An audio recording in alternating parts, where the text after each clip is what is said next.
Oh, I can record it for later, but they can just see themselves on the TV. Isn't that cool? It's cool. Yeah. Very cool. Wow. Say hello, Patrick. Hello, Patrick. What exactly are you planning to do with it? Just like, especially with the little kids, just record, like and then play it back.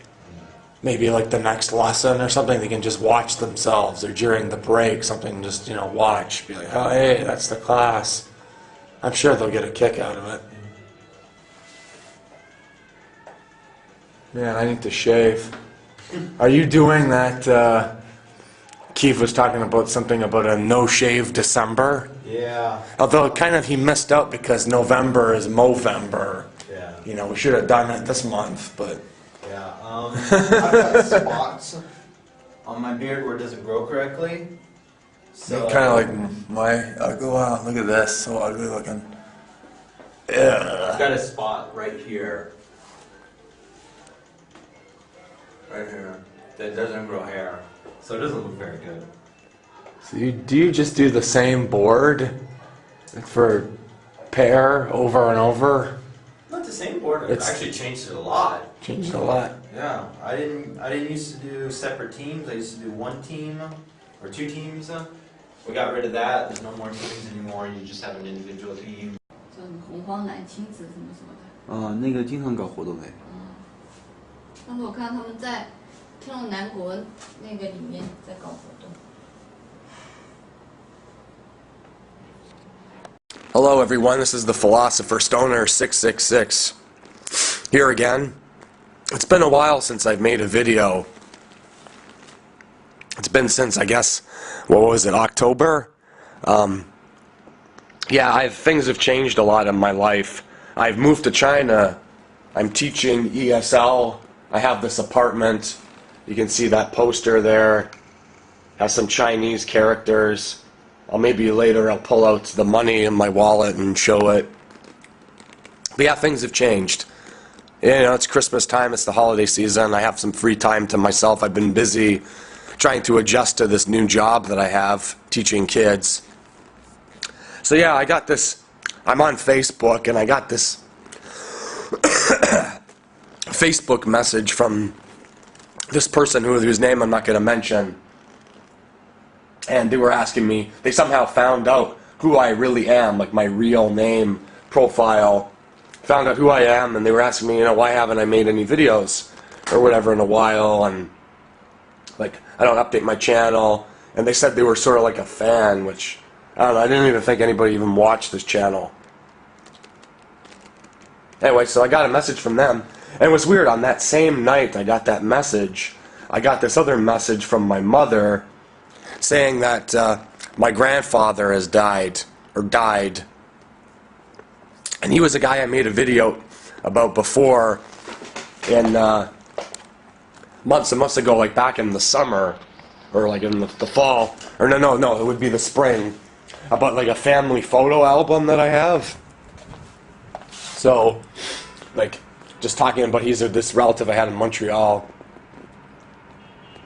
He was an interesting person, he spoke 3 languages, and I never really found out that he even existed until when I was like 19 years old, because my family, apparently they had all these fights and didn't speak to each other, and I thought, like, hey, that's really interesting. I have this relative that speaks 3 different languages, and this side of my family that lives in a completely different province, and oh, isn't that cool, and yada yada yada. Anyway, he's dead now. And I found out my grandmother on that side of the family has breast cancer, and she's refused all medical treatment. Another uncle of mine has colon cancer that he had before, and they did chemo and did stuff with him, and he recovered, but now it's come back, and they told him he only has 2 months to live. And it's like, oh yay, Merry Christmas, But there's this part of me, and I know this maybe sounds odd, but I don't feel sad. I feel I'm actually glad. I'm happy for them in a way because they are free. Like my grandmother, why is she refusing medical treatment? It's because she's wanted to die for a long time. She was never a very happy person. And my grandfather died, and it took them 2 days apparently to find out. They did a test on the body. 2 days to find him. Or for anybody to find out that he was dead. And you know, sad to say, but there are reasons when that happens to people. He was apparently not a very nice person to a lot of people in my family, and drove away people that might have cared about him. He just drove people away. So, you know, he died alone in his own arms. And in a way, you know, that's what happens to all of us, right? We're all going to have to face up to that inevitable death. And, you know, when I started this channel, yeah, I've always thought to myself that I always tend to overanalyze everything, and I always tend to think differently. And, you know, I'm like this walking paradox of contradictions. You know, I don't think anybody should be having kids. You know, I don't think that makes any sense given what we see about life. Given that we know that, yeah, you know, there's going to be some good times and some bad times. There's going to be some suffering, and then, yeah, you're going to die. And I was thinking the same thing when I heard that Nelson Mandela died.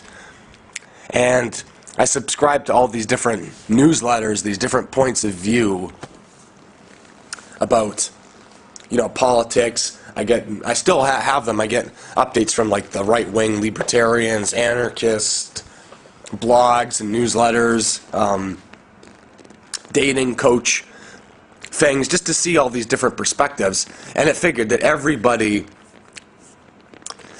had their own little spin. Nobody cared that a human being had just died, that Nelson Mandela had died. It was all, everybody had their own little agenda or their own little political spin or something, some way that they could scheme to have some sort of an angle to push some sort of agenda.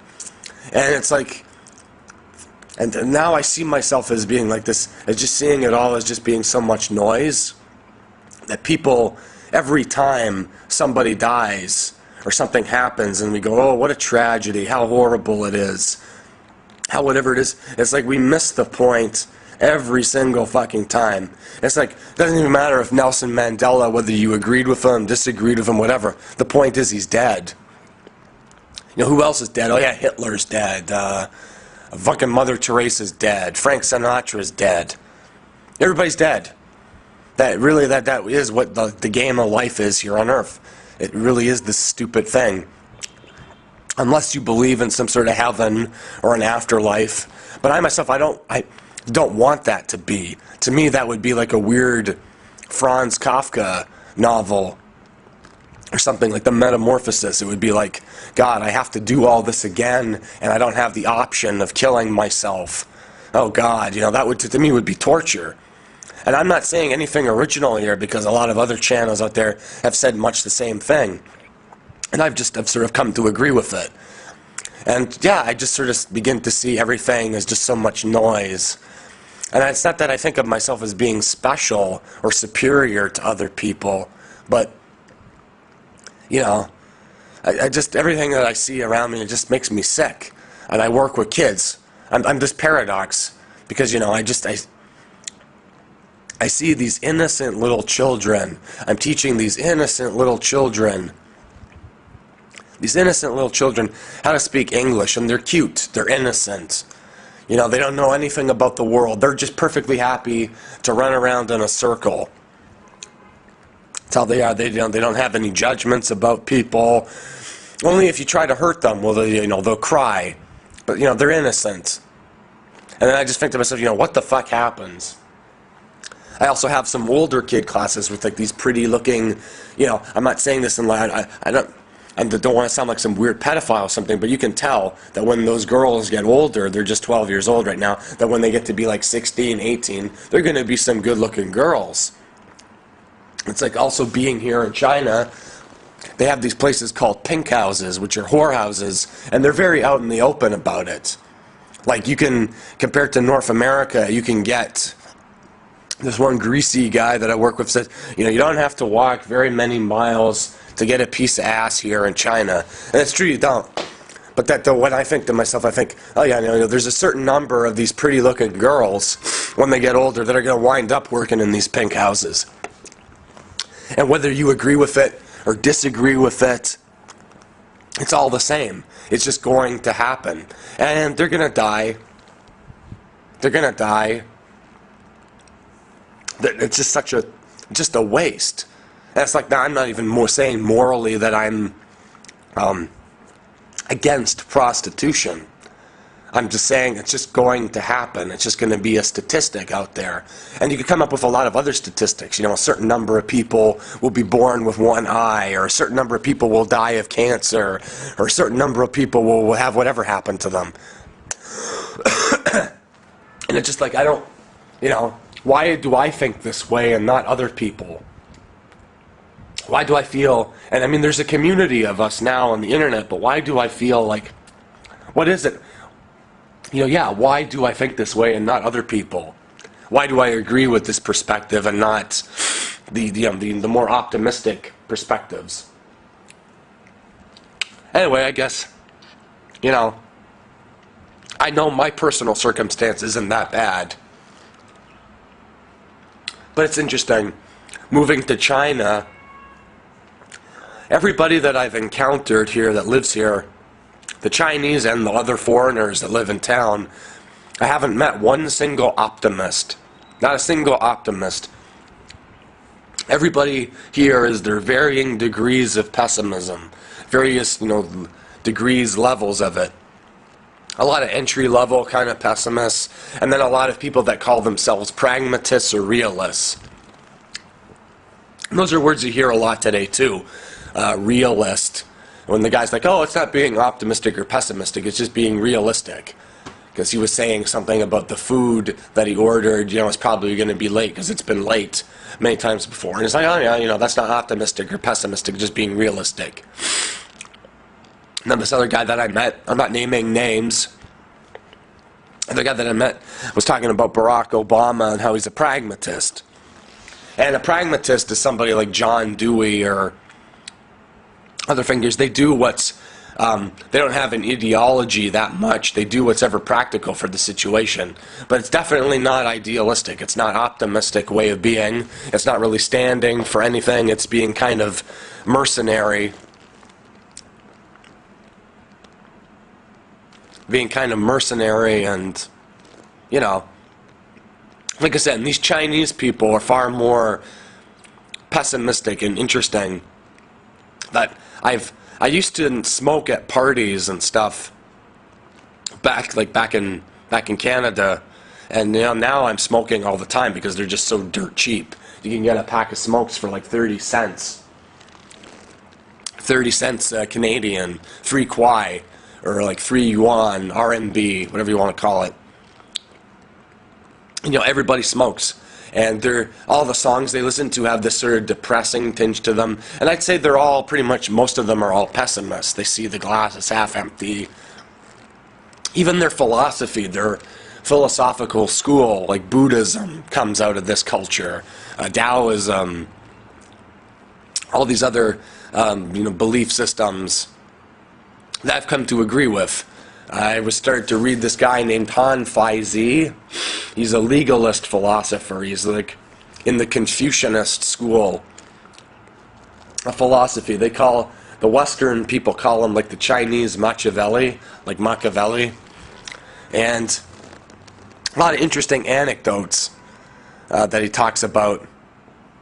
Fundamentally, the Asian people, the Chinese people realized that human beings are just high maintenance. That's what we are. We're high maintenance and we're addictive. So there's a story that he tells about this servant, this court aide to the emperor, getting freaked out when another servant gives the emperor golden chopsticks. And he's like, no, you don't want to give the emperor golden chopsticks. Wooden chopsticks are just fine. Because if you give him golden chopsticks, you're just going to have to give him jade bowls, and then he's going to want fucking silk robes and marble floors and all the rest of it, and it's just never going to be satisfied, and it's just going to be a big pain in the ass. So let him have wooden chopsticks. And then there's this other anecdote that he tells about this guy that discovers how to fly, kind of like a, you know, just not like a Wright brothers plane with an engine, but sort of like that. and then the emperor orders it destroyed. He's like, oh, isn't this cool? We can fly and do all this shit. Oh, but wait, some asshole is just gonna use it to drop pots of boiling water or fire onto people, and it's just gonna be not worth the hassle. It's just not worth the trouble. Everybody that I've encountered is kind of like this in China. I've been told, I was at this meeting with my boss, right? And just a minor thing, it was preparing for this Thanksgiving party that we do for the kids. And I had this little disagreement. And then afterwards, a few of my coworkers, they took me aside, and they're like, you know what? He gets in those kind of moods, it's not even worth the trouble of talking. It's just not worth the trouble. You're better off, just go with it and just go. You're going to save yourself a lot of hassle. So, that's sort of the way I've been viewing, or coming more to that perspective, is that most things just ain't worth the trouble. All of this, building these neon skyscrapers, having this stuff, doing these things, it's just not worth the trouble. It's just all trouble. And, like I said, what I'm trying to do is reconcile myself with something that can't be reconciled. Things like death. I don't know why I'm still here, why I haven't killed myself. It's because I think too much, I overanalyze things. But yeah, I see human beings basically as just being full of shit. Of, as I said before, missing the point every time. What else? There was something else I wanted to talk about. Oh yeah, social domination. Social domination. When I've been working, I don't know if anybody else has ever had this happen to them, of shit tests. Like there's this guy I work with, he's a black guy, and I'm new there. It's only been like 2 weeks since I started working, and then he asked me to throw this piece of garbage that he has into the trash. And I said, not to be rude or anything, but you can throw that in the trash yourself. It's a kind of demeaning request of a shit test. So he's like, and I say that, and I'm like, sorry, you can throw that, and don't mean to be rude here, but you can throw that in the trash yourself. It's not that far away. And he's like, and I said, I'm not your maid, I'm not your mom. And he's like, oh, if you were my maid, I would tell you to do it. And then I said, that a fact, would you now? At the time, there was this awkward tension. And then he stared at me, he gave me these Charles Manson lamps. These Charles Manson eyes. And then he put it in the trash himself. But there was this hostile tension. And then I went over and I patted him on the back. I'm like, yeah, whatever. It was all smiles and joking around. The tone of it wasn't that, as I've described it, wasn't that aggressive sounding. But there was this tension. And I see that they all do this to each other. It's been like this ever since I grew up. I can even remember back in school. These little things of everybody trying to dominate each other. Everybody trying to establish themselves as the alpha male. And this guy does. He does it all the time with everybody. And they're afraid of him because he grew up in Compton, Los Angeles, which is a rough, area of America.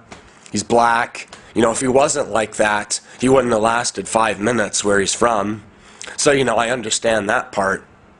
But anyways, he does it to everybody. So he pushes people around, and they're afraid of him. So he has people, buying him drinks. He has people delivering his food for him, getting his meals. He just bosses everybody around.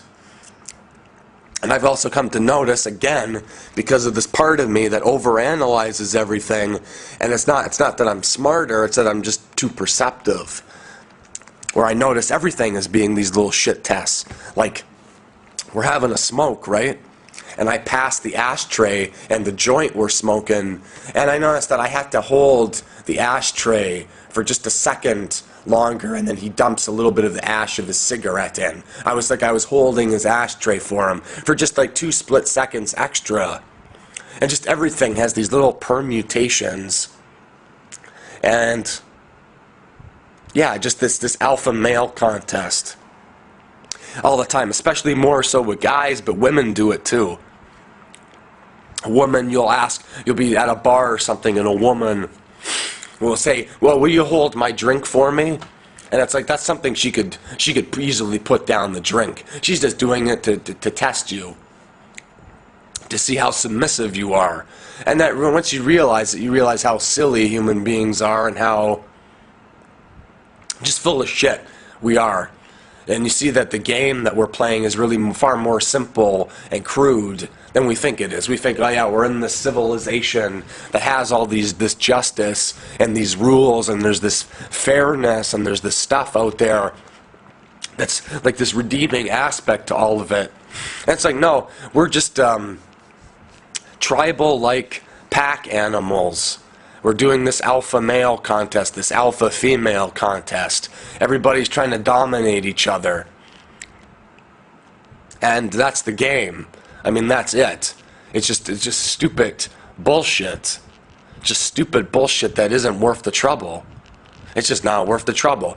And at the time, I only did that because I got to work at this place, and I'm a foreigner. Excuse me. I'm all alone, and I don't want to be completely pushed around while I'm working here.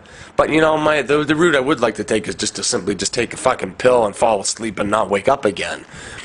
But that's a luxury that I can't get access to, and nobody can. People that are fucking terminally ill can't.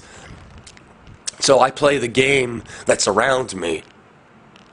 And then you can see it, that this sort of alpha male game, you can see, once you start to understand how really simple it is, you understand, oh, that's why there's wars. Oh, yeah, that's why there's this bullshit and that bullshit going on in the world. And that's why there's all these things and all these problems. And really is, you start to see it more and more as a tragedy that we are just these tribal pack animals forced to be in a civilization that we don't really want to be in. That really is, it really is unfortunate. And like I said, I don't claim to be better than anybody or worse than anybody. But like I said, it's all very unfortunate. It's all just a terrible waste. But then the other part of this, the other part of it, that's the paradox, the contradiction, is that there's no point in being miserable. There's no point in taking it too seriously either. It's just what I was saying earlier, is it's just a lot of noise. It's just a lot of just bullshit. It's like, well, what difference does it make either way? Every road ends in the same thing. So I've sort of abandoned any notion of that I'm winning anything or losing anything. I just don't care. I'm just tired. I don't know, I just don't care as much. Even my opinions. It's like, I admit that in this video, I could be wrong. I don't think I am. But yeah, I'm just some other guy. Just some guy on the internet ranting and talking. But yeah, like I said, that basically, oh yeah, that's, so there's just one more thing. There's just one more thing I wanted to mention. But with it being, you know, it's not, once you realize how simple and crude it is, it's not really worth being miserable about either. It's not really worth taking too seriously. No, wait, I don't even mean that. Just the paradox of it is that it is all just a bunch of noise, but there's no point in being miserable about it. But also paradoxically, that I feel the need, despite I'm talking about things like death and futility and how it's all stupid, I feel this need in me that I haven't let go. I haven't killed myself yet, and I feel this need to share it with people. You know, to share it and writing about it or making videos about it. And you know, what is that? Isn't that just a paradox as well? Because if I truly accepted it was all futile and it was all sucked and it was all stupid, I would just kill myself. Which I want to, but I haven't done it yet. So again, I think there's something, I don't know what exactly to say about that. But just sort of a question. That's what I've been thinking about lately, and getting that message sort of inspired me to make this video. So anyways, Philosopher Stoner 666 out.